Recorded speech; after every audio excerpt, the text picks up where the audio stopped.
Now I'm going to go through a couple different scenarios just to reinforce a few specific concepts.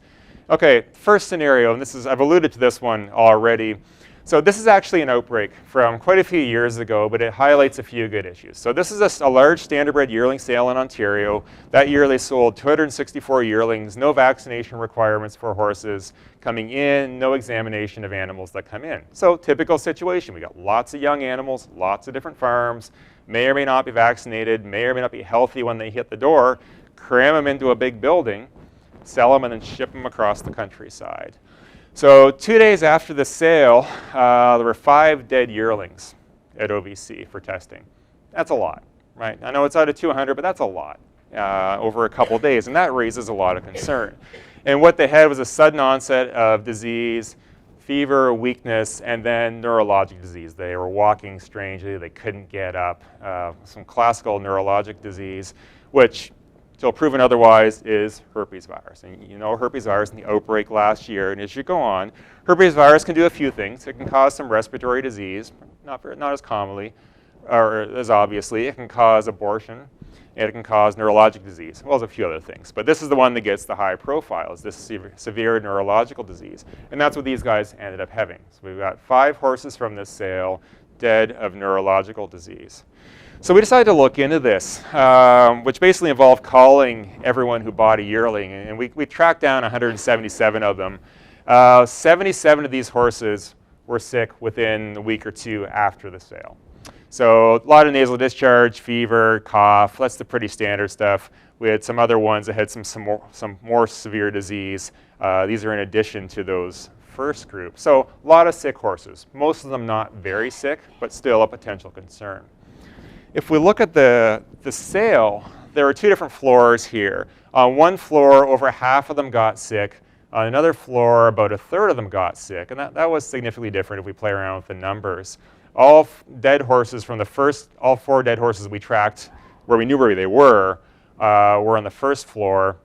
Whether this is real or not, 59% vaccinated on the one floor, 99% on the other. Now, I wouldn't read too much into that because different farms are on different floors and maybe it just happened to be couple of biohazardous yearlings were in one area or another, but it just gets us thinking about a few things. So again, lots of sick yearlings. And we followed this a little bit more. It wasn't just that sale. It's like the outbreak from Ogden last year. It wasn't just the horses that went to that quarter horse show that got sick. They started bringing it home with them.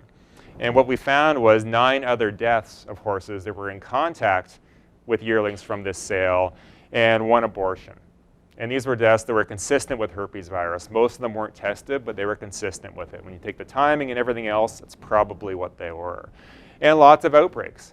And it wasn't uncommon to hear the story, well, I bought a yearling, I put it in my barn, I put it in the middle of my racing stable, which makes it go like this a little bit, and then all my other horses got sick. And there were a couple of barns that ended up scratching out of gold finals because of this. So the simple event of bringing that yearling back right next to the really expensive racehorse who then missed a big race. And this is what we do, right? But we have to step back and think about some of these little things that we can do, maybe reduce the risk. So we've got lots of illness and deaths in horses from the sale. We've got illness and death in horses that were in contact with those. And then we've got broader economic impact by horses that were sick and just unable to perform for a short period of time. So here's a question to think about. I actually asked the people when I was following them up this question. When you buy a yearling from a sale, what percent do you think are going to get sick? Maybe I'll just, if you want to just raise your hand if you feel like so. Who says 0 to 20%? 20 to 40. Now we're starting to get some, okay, 40 to 60. Okay, getting popular. 60 to 80. Greater than 80. All of them. Okay. The majority of people said 80% or more. And at the same time, when you ask them what they do with the yearlings, they put them in their racing stable. So again, a couple different issues there is you're spending a reasonable bit of money on something you know is going to get sick. Well, maybe you should figure out how we can reduce them from getting sick when they come to the farm. And then you're also doing something that, when you step back and think about it, is maybe creating more situations for your farm. So these are the little things I think we can step back and think about to reduce the risk, because what we've had is this accepted number. So we accept that horses get sick, right? It's going to happen. And it's maybe accepted by some people that 80% of horses from a yearling sale are going to get sick in the week or 2 after. But is that the acceptable number? So what we accept and what is really acceptable aren't necessarily the same. It might be we're doing everything we can do in which case they are the same. But if there are basic measures we can do, maybe we're just assuming too high of a baseline rate, where if we do some really kind of easy practical measures, we can drop that down quite a bit. So when we think about things, when we assume this is going to happen and we accept disease as being an ever-present risk, we need to step back and think about, is that really acceptable, or can we drop it anymore? And in most cases, we probably can drop it, sometimes quite a bit, because there's a big component of infectious diseases that are preventable. So here's one of the concepts I want to talk about. And again, this is a pretty kind of big, basic concept, but I think it's really important to start thinking about. It's the preventable fraction. Okay? The percentage of infections that are preventable. So this isn't rocket science. Most of infection control is not rocket science. Like washing your hands, you learned how to do in kindergarten, and that's one of the biggest things we can do. The preventable fraction is really basic. It's the infections we could prevent by doing something practical, not by buying a yearling, sterilizing it, sticking it into a barn by itself for 3 years, and then racing it by itself. Something we can do in the context of good quarantine, good hygiene, good vaccination strategies. Now, a lot of these infections are preventable. We don't know how many.